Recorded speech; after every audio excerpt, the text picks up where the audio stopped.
Hey, welcome everybody to the third example of what we're going to do with these regressions.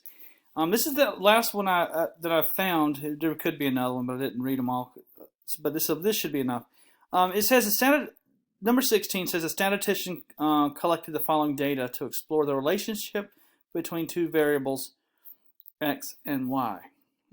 Now they don't tell us anything about this thing they're studying, but they're just telling us there's two variables, and we see these x values and the y values.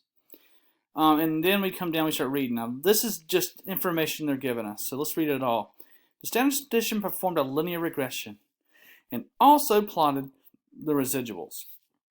So this statistician performed that regression model that we've been talking about, and then he plotted the residuals.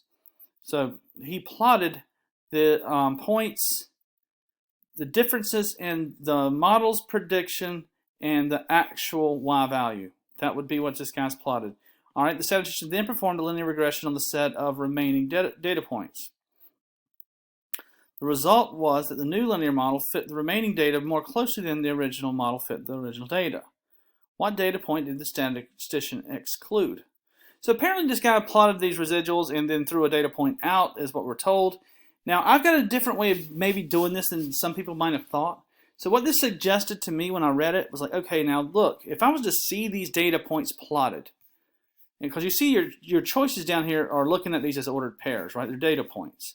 And you would say, well, the one, if you're thinking of a linear model, let me just throw this in here real quick. Just the way I'm thinking of this is, what if it looked like this? What if we plotted these points? Let's say this is, oh my gosh, that's crooked, but it'll have to be okay. Okay, so this is y and this is x, and we started plotting these points, and I'm not sure what they look like, y'all. I don't really know, because I'll show you in a minute. And then maybe one of them's like this, I don't know, down here, but then the rest kind of continue up linearly, right?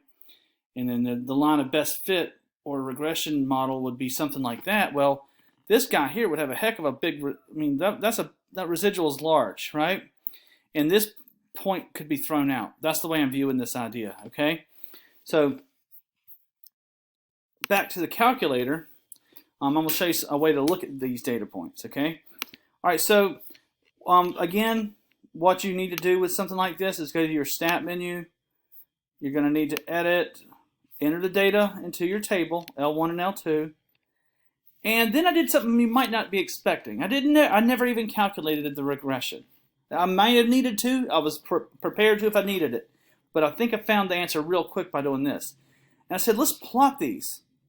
All right, so then we go second, y equals.